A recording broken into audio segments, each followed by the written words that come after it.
সোমবার লালকেল্লার কাছে দিল্লিতে যে বিস্ফোরণের ঘটনা ঘটে সেই ঘটনা আত্মঘাতী হামলা নয়, ধরা পড়ে যাওয়ার ভয়ে তড়িঘড়ি বিস্ফোরণ, ডিটোনেটর দিয়ে তড়িঘড়ি বিস্ফোরণ ঘটানো হয় বলেই সূত্রের খবর পাওয়া যাচ্ছে।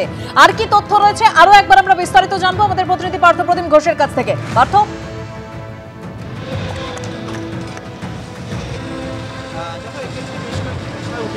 এবং সেই বিষয়গুলো কিন্তু একেবারে বিভিন্ন এজেন্সি তারা গোটাটাকে মিলিয়ে দেখার চেষ্টা করছেন।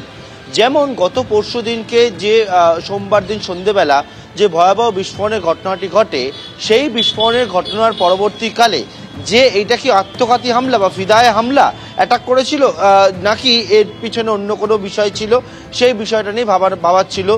এক্ষেত্রে কিন্তু যারা এজেন্সি তারা মনে করছেন যেটা কোনো রকমভাবে যে আত্মঘাতী হামলা তেমনটা কিন্তু তারা মনে করছেন না।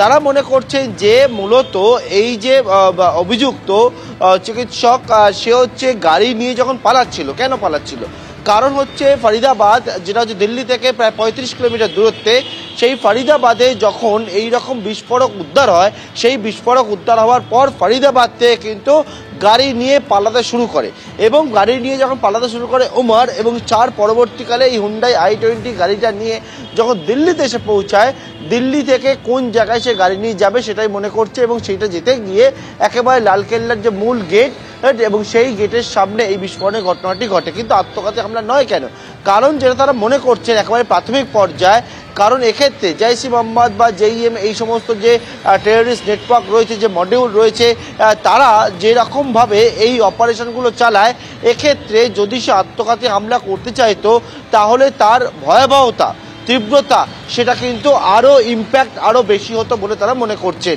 এবং সেক্ষেত্রে মনে করছেন কোনো রকমভাবে তড়িঘড়ি ডিটোনেটর এখানে ইউজ করা হতে পারে এবং সেটা ইউজ করে এই রকম যে হামলা, সেই হামলার ঘটনা, এই রকমভাবে বিস্ফোরণ, সেই বিস্ফোরণের ঘটনা এটা হয়ে থাকতে পারে বলে মনে করছেন। একেবারে গোটাটা প্রাথমিক পর্যায়ে রয়েছে। তবে এক্ষেত্রে তোমায় বলবো যে বিষয়টা সেটা হচ্ছে যে এখনও কিন্তু যে এই ঘটনার পিছনে কি কারণ রয়েছে এবং কেন হামলা বা এটা আদৌ হামলা নাকি দুর্ঘটনাজনিত বিষয়, সেই গাড়িতে করে বিস্ফোরক নিয়ে যাওয়ার সময় সেটা বিস্ফোরণ হলো, এই রকম অনেকগুলো বিষয় প্রশ্নের উত্তর খুঁজছেন তদন্তকারীরা, বিভিন্ন এজেন্সি, এনআইএ এবং সেই মতো যাদেরকে ইতিমধ্যে এই যে হোয়াইট কলার টেররিজম ইকোসিস্টেমের যে মডিউল সামনে এসছে এবং সেই মডিউলের পিছনে আরও যারা যারা যুক্ত রয়েছে তাদের খোঁজে এক হচ্ছে চিরুনি তল্লাশি কার্যত সেটা শুরু হয়েছে। পাশাপাশি হচ্ছে যাদেরকে ইতিমধ্যে পাকড়াও করা হয়েছে তাদেরকে জিজ্ঞাসাবাদ করে এই মডিউল, এই হোয়াইট কলার টেররিজমের যে মডিউলটা, সেই মডিউল যেখানে একেবারে চিকিৎসকরা তারা যুক্ত হয়ে গেছে কয়েকজন চিকিৎসক হিসেবে স্ক্যানারে, তাদেরকে যতক্ষণ না পর্যন্ত ধরা সম্ভব হচ্ছে বা তাদেরকে চিরুনি তল্লাশি করে সম্পূর্ণ জানা সম্ভব হচ্ছে তখনও পর্যন্ত কিন্তু এদের সম্পর্কে আরও বিস্তারিত তথ্য পাওয়া সম্ভব নয়। সুতরাং এই কারণেই বিভিন্ন জায়গায় এবং দিল্লি, উত্তরপ্রদেশ, হরিয়ানা সহ বিভিন্ন জায়গায় যে চিরুনি তল্লাশি এই মডিউলের বাকিদের খোঁজে বা মডিউল সম্পর্কে জানার জন্য সেটা কিন্তু চলছে। একেবারে পার্থ, একাধিক জায়গায় কিন্তু চিরুনি তল্লাশি এই মুহূর্তে চলছে। যেভাবে দিল্লিতে ভয়াবহ বিস্ফোরণের ঘটনা ঘটেছে, ইতিমধ্যেই ঘটনাস্থল থেকে দুটি কার্তুজ উদ্ধার হয়েছে। বিস্ফোরণ স্থলে পাশ থেকেই গুলি বৃষ্টির জন্য উপযুক্ত জোড়া কার্তুজ উদ্ধার হয়েছে।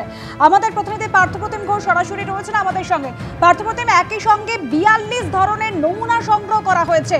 কি ধরনের বিস্ফোরক ব্যবহার করা হয়েছিল তা নিয়ে কি এখনো পর্যন্ত কোনো সিদ্ধান্তে উপনীত হতে পেরেছেন গোয়েন্দারা?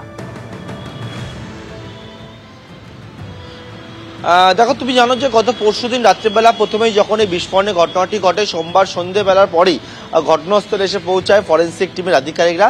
তাদের সঙ্গে এনআইএ ছিল, এনএসজি ছিল, দিল্লি পুলিশের স্পেশাল সেল ছিল, তারা একসঙ্গে কিন্তু সেই ঘটনাস্থলে থাকে। সেই ঘটনাস্থলে গত পরশুদিন সন্ধ্যে থেকে গতকাল পর্যন্ত 24 ঘন্টা ফরেন্সিকের এক্সপার্টরা এনআইএকে সঙ্গে নিয়ে সেখান থেকে নমুনা সংগ্রহ করেন এবং যে নমুনা সংগ্রহ করা হয়েছে তাতে 42 ধরনের নমুনা রয়েছে বলে আমরা জানতে পারছি। এবং ফরেন্সিক সূত্রে যে বিষয়টা আমরা জানতে পারছি সেটা 2 ধরনের বিস্ফোরক সেটা উদ্ধার করেছে, তারা তার স্যাম্পেল কালেক্ট করেছে। তার মধ্যে একটা হচ্ছে অ্যামোনিয়াম নাইট্রেট জাতীয় এবং অপরটা হচ্ছে কি বিস্ফোরক সেটা পরবর্তীকালে জানা যাবে। যে নমুনাগুলি সংগ্রহ করা হয় সেই নমুনাগুলি তো পরীক্ষা করা হবেই, পাশাপাশি এই যে ধরনের বিস্ফোরক উদ্ধারও হয়েছে সেটা ল্যাবে পরীক্ষা শুরু হয়েছে। আগামী 2 দিনের মধ্যে বা 3 দিনের মধ্যে, কালকের মধ্যেই হয়তো যে কি ধরনের বিস্ফোরক এখানে ব্যবহার করা হয়েছিল, কি ধরনের বিস্ফোরক বোঝাই গাড়ি যাচ্ছিল, সেই বিষয়ে জানা সম্ভব হবে। অন্যদিকে একেবারে যে ঘটনাস্থল, সেখানে শুধুমাত্র বিস্ফোরক ছিল তেমনটা কিন্তু নয়। ঘটনাস্থল থেকে 2 রাউন্ড তাজা কার্তুজ পর্যন্ত উদ্ধার হয়েছে বলে জানা যাচ্ছে। এবং এক্ষেত্রে কিন্তু এই রকম একাধিক যে নমুনাগুলো সংগ্রহ করা হয়েছে এবং সেইটা করে ফরেন্সিক এক্সপার্টরা তারা সায়েন্টিফিক এভিডেন্সগুলোকে কালেক্ট করেছে, সেগুলো পরীক্ষা করবে।